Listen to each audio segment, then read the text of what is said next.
Revista Espírita. Primeiro ano 1858. Jornal de Estudos Psicológicos. Publicada sob a direção de Allan Kardec. Revista Espírita, março de 1858. Júpiter e alguns outros mundos. Antes de entrarmos nos detalhes das revelações que os espíritos nos fizeram sobre o estado dos diferentes mundos, vejamos a quais consequências lógicas poderemos chegar, por nós mesmos e unicamente pelo raciocínio. Reportando-se à escala espírita que demos no precedente número, pedimos às pessoas desejosas de aprofundarem seriamente essa ciência nova, estudarem com cuidado esse quadro e dele se compenetrarem, nele encontrarão a chave de mais de um mistério. O mundo dos espíritos se compõe de almas de todos os humanos desta terra e de outras esferas, desligadas dos laços corporais. Do mesmo modo, todos os humanos são animados por espíritos neles encarnados. Há, pois, solidariedade entre os dois mundos, os homens terão as qualidades e as imperfeições dos espíritos com os quais estão unidos, os espíritos serão mais ou menos bons ou maus, segundo os progressos que tiverem feito durante a sua existência corporal. Essas poucas palavras resumem toda a doutrina. Como os atos dos homens são o produto do seu livre-arbítrio, levam a marca da perfeição ou da imperfeição do espírito que os provocam. Ser-nos-á, pois, muito fácil fazermos uma ideia do estado moral de um mundo qualquer, segundo a natureza dos espíritos que o habitem, poderemos, de algum modo, descrever a sua legislação, traçar o quadro dos seus costumes, dos seus usos, das suas relações sociais. Suponhamos, pois, um globo habitado, exclusivamente, por espíritos da nona classe, por espíritos impuros, e a ele nos transportemos pelo pensamento. Nele veremos todas as paixões desencadeadas e sem freio, o estado moral no último grau de embrutecimento, a vida animal em toda a sua brutalidade, nada de laços sociais, porque cada um não vive e não hede senão para si e para satisfazer os seus apetites grosseiros, o egoísmo nele reina com soberania absoluta, e arrasta consigo o ódio, a inveja, o ciúme, a cupidez, a morte. Passemos, agora, para uma outra esfera, onde se encontrem espíritos de todas as classes da terceira ordem, espíritos impuros, espíritos levianos, espíritos pseudo-sábios, espíritos neutros. Sabemos que, em todas as classes dessa ordem, o mal domina, mas, sem terem o pensamento do bem, o do mal decresce à medida que se afastam da última classe. O egoísmo é sempre o móvel principal das ações, mas os costumes são mais brandos, a inteligência mais desenvolvida, o mal, aí, estará um pouco disfarçado, enfeitado e dissimulado. Essas próprias qualidades engendram um outro defeito, que é o orgulho, porque as classes mais elevadas são bastante esclarecidas para terem consciência da sua superioridade, mas não o bastante para compreenderem o que lhes falta, daí a sua tendência à escravização das classes inferiores, e de raças mais fracas, que tenham sob o seu jugo. Não tendo o sentimento do bem, não têm senão o instinto do eu e acionam a sua inteligência para satisfazerem as suas paixões. Numa tal sociedade, se o elemento impuro domina, esmagará o outro, no caso contrário, os menos maus procurarão destruir os seus adversários. Em todos os casos, haverá luta, luta sangrenta, luta de extermínio, porque são dois elementos que têm interesses opostos. Para proteger os bens e as pessoas, serão necessárias leis, mas essas leis serão ditadas pelo interesse pessoal e não pela justiça. O forte as fará, em detrimento do fraco. Suponhamos, agora, um mundo onde, entre os elementos maus que acabamos de ver, se encontrem alguns dos de segunda ordem, então, em meio da perversidade, veremos aparecer algumas virtudes. Se os bons estiverem em minoria, serão vítimas dos maus, mas, à medida que aumente a sua preponderância, a legislação será mais humana, mais equitativa, e a caridade cristã não será, para todos, uma letra morta. Desse próprio bem, vai nascer um outro vício. Malgrado a guerra que os maus declarem, sem cessar, aos bons, não poderão impedi-los de estimarem seu foro íntimo, vendo a ascendência da virtude sobre o vício, e não tendo nem a força e nem a vontade de praticá-la, procurarão parodiá-la, tomando-lhe a máscara. Daí os hipócritas, tão numerosos em toda a sociedade onde a civilização é imperfeita. Continuemos nossa rota através dos mundos, e detenhamo-nos neste, que nos vai repousar um pouco do triste espetáculo que acabamos de ver. Não é habitado senão por espíritos da segunda ordem. Que diferença! O grau de depuração que alcançaram exclui, entre eles, todo pensamento do mal, e só essa palavra nos dá a ideia do estado moral dessa feliz região. A legislação, aí, é bem simples, porque os homens não têm do que se defenderem, uns contra os outros, ninguém quer o mal para o seu próximo, ninguém se apropria do que não lhe pertence, ninguém procura viver em detrimento do seu vizinho. Tudo respira a benevolência e o amor, os homens não procuram se prejudicar, não há ódio, o egoísmo é desconhecido e a hipocrisia não teria finalidade. Aí, todavia, não reina a igualdade absoluta, porque a igualdade absoluta supõe uma identidade perfeita no desenvolvimento intelectual e moral. Ora, veremos, pela escala espiritual, que a segunda ordem compreende vários graus de desenvolvimento. Haverá, pois, nesse mundo, desigualdades, porque uns serão mais avançados do que outros, mas, como entre eles não assinam o pensamento do bem, os mais elevados não conceberão nada de orgulho. E os outros nada de ciúme. O inferior compreende a ascendência do superior e se submete, porque essa ascendência é puramente moral e ninguém dela se serve para oprimir. As consequências que tiramos desses quadros, embora apresentadas de um modo hipotético, não deixam de ser perfeitamente racionais, e cada um pode deduzir o estado social de um mundo qualquer, segundo a proporção dos elementos morais dos quais se o supõe composto. Vimos que, a abstração feita da revelação dos espíritos, todas as probabilidades são para a pluralidade dos mundos. Ora, não é menos racional pensar que todos não estão no mesmo grau de perfeição, e que, por isso mesmo, nossas suposições podem muito bem ser realidades. Não os conhecemos, senão o nosso, de um modo positivo. Que categoria ele ocupa nessa hierarquia? Basta considerar o que aqui se passa para ver que está longe de merecer a primeira categoria, e estamos convencidos de que, lendo estas linhas, já se lhe terá marcado seu lugar. Quando os espíritos nos dizem que estão, se não na última, pelo menos nas últimas, o simples bom senso nos diz, infelizmente, que não se enganam. Temos muito a fazer para elevá-lo à categoria daquele que escrevemos em último lugar, e temos muita necessidade que o Cristo venha nos mostrar o caminho. Quanto à aplicação que podemos fazer do nosso raciocínio aos diferentes globos do nosso turbilhão planetário, não temos senão os ensinamentos dos espíritos. Ora, para quem não admite senão provas palpáveis, é positivo que sua asserção, a esse respeito, não tenha certeza da experimentação direta. No entanto, não o aceitamos, todos os dias com confiança as descrições que os viajantes nos fazem, de países que jamais vimos.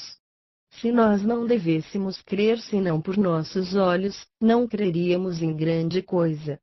O que dá aqui um certo peso ao dizer dos espíritos é a correlação que existe entre eles, pelo menos nos pontos principais. Para nós, que fomos 100 vezes testemunhas dessas comunicações, que podemos apreciá-las em seus menores detalhes, que nelas escrutamos o forte e o fraco, observamos as semelhanças e as contradições, encontramos todos os caracteres da probabilidade, todavia, não lhes damos senão sob benefício de inventário, a título de notícias, aos quais cada um está livre para ligar a importância que julga adequada.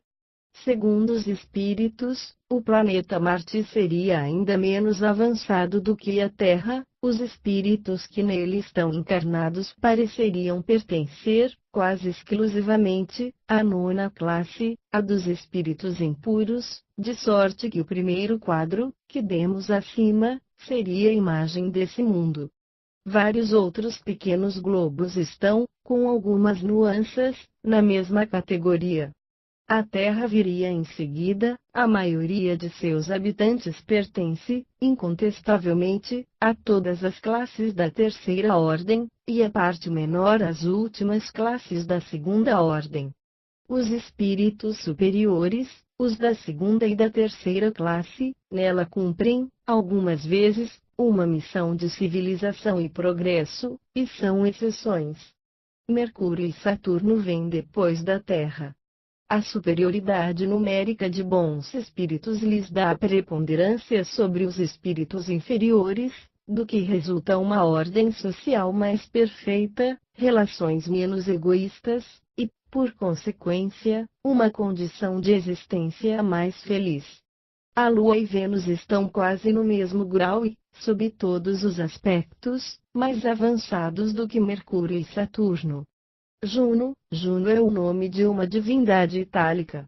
Deve ter ocorrido um lapso do autor, uma vez que não há, no nosso sistema solar, nenhum planeta com este nome. N do T e Urano seriam ainda superiores a esses últimos. Pode-se supor que os elementos morais desses dois planetas são formados das primeiras classes da terceira ordem e, na grande maioria, de espíritos da segunda ordem. Os homens, neles, são infinitamente mais felizes do que sobre a Terra, pela razão de que não têm nem as mesmas lutas a sustentar, nem as mesmas tribulações a suportar, e não estão expostos às mesmas vicissitudes físicas e morais.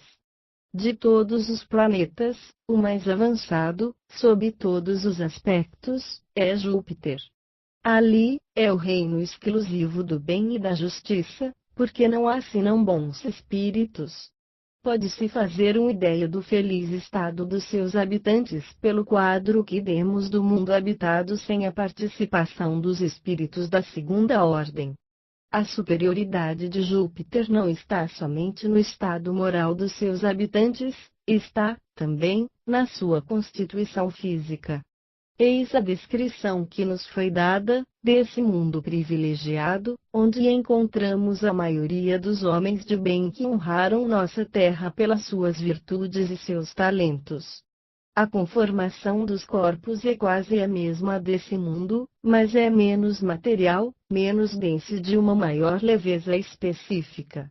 Ao passo que rastejamos penosamente na Terra, o habitante de Júpiter se transporta, de um lugar para outro, roçando a superfície do solo, quase sem fadiga, como o pássaro no ar ou o peixe na água, sendo a matéria, da qual o corpo está formado, mais depurada, ela se dissipa, depois da morte, sem ser submetida à decomposição pútrida.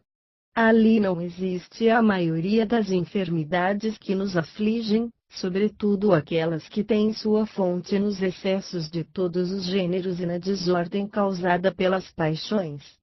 A alimentação está em relação com essa organização etérea, não seria bastante substanciosa para os nossos estômagos grosseiros, e a nossa seria muito pesada para eles.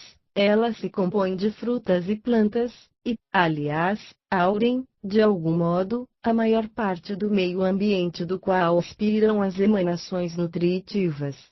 A duração da vida é, proporcionalmente, muito maior que sobre a Terra, a média equivale a 5 dos nossos séculos. O desenvolvimento também é muito mais rápido, e a infância dura apenas alguns de nossos meses.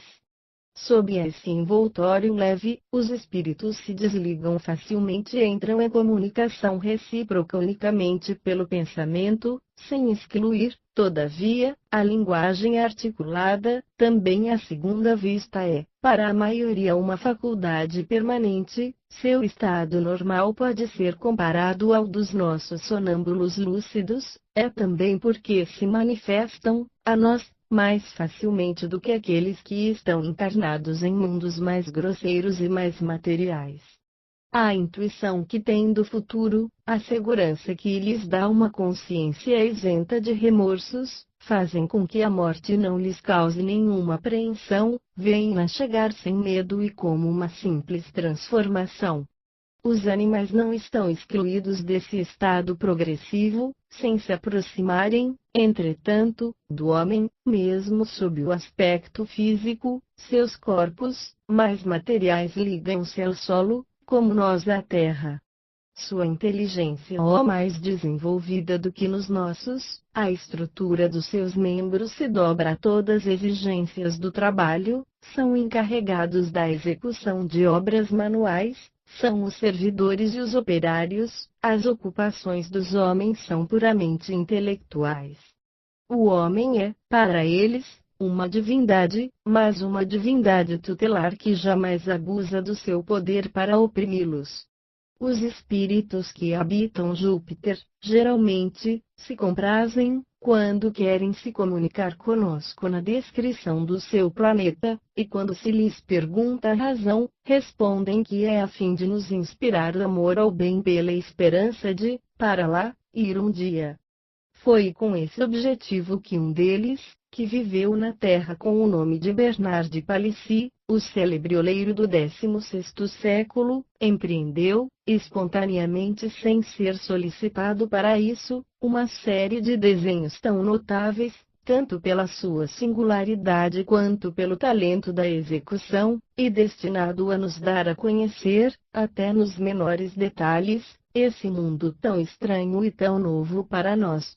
Alguns retratam personagens, animais, cenas da vida privada, mas, os mais notáveis, são aqueles que representam habitações, verdadeiras obras-primas das quais nada sobre a Terra poderia nos dar uma ideia, porque essa não parece com nada do que conhecemos, é um gênero de arquitetura indescritível, tão original e, no entanto, tão harmoniosa, de uma ornamentação tão rica e tão graciosa, que desafia a mais fecunda imaginação. O Sr. Victorien Sardou, jovem literato e dos nossos amigos, cheio de talento e de futuro mas em nada desenhista, lhe serviu de intermediário. Palissy nos promete uma série que nos dará, de algum modo, a monografia ilustrada desse mundo maravilhoso. Esperamos que essa curiosa e interessante coletânea, sobre a qual voltaremos num artigo especial consagrado aos médiuns desenhistas, poderá ser, um dia, entregue ao público. O planeta Júpiter, apesar do quadro sedutor que dele nos foi dado, não é o mais perfeito entre os mundos. Há outros, desconhecidos para nós, que lhe são bem superiores, no físico e no moral, e cujos habitantes gozam de uma felicidade ainda mais perfeita. Lá é a morada dos espíritos mais elevados, cujo envoltório etéreo nada mais tem das propriedades conhecidas da matéria. Várias vezes, perguntaram-nos se pensamos que a condição do homem nesse mundo é um obstáculo absoluto a que pudesse passar, sem intermediário, da Terra para Júpiter. A todas as questões que tocam a doutrina espírita, jamais respondemos segundo as nossas próprias ideias, contra as quais estamos sempre desconfiando. Limitamo-nos a transmitir o ensinamento que nos foi dado, ensinamento que não aceitamos com leviandade e com um entusiasmo irrefletido. À questão acima, respondemos simplesmente, porque tal é o sentido formal das nossas instruções e o resultado das nossas próprias observações. Sim, o homem, deixando a Terra, pode ir imediatamente para Júpiter, ou para um mundo análogo, porque esse não é o único dessa categoria. Pode-se disso ter a certeza? Não. Pode-se para lá ir porque há, sobre a Terra, embora em pequeno número, espíritos bastante bons e bastante desmaterializados para não serem deslocados para um mundo onde o mal não tem acesso. Não há certeza disso, porque pode-se se iludir sobre o mérito pessoal, e pode-se, aliás, ter uma outra missão a cumprir. Aqueles que podem esperar esse favor, não são, seguramente, nem os egoístas, nem os ambiciosos, nem os avaros, nem os ingratos, nem os ciumentos, nem os orgulhosos, nem os vaidosos, nem os hipócritas, nem os sensuais, nem nenhum daqueles que estão dominados pelo amor aos bens terrestres. A estes, talvez, seja preciso, ainda, longas e rudes provas. Isso depende de sua vontade.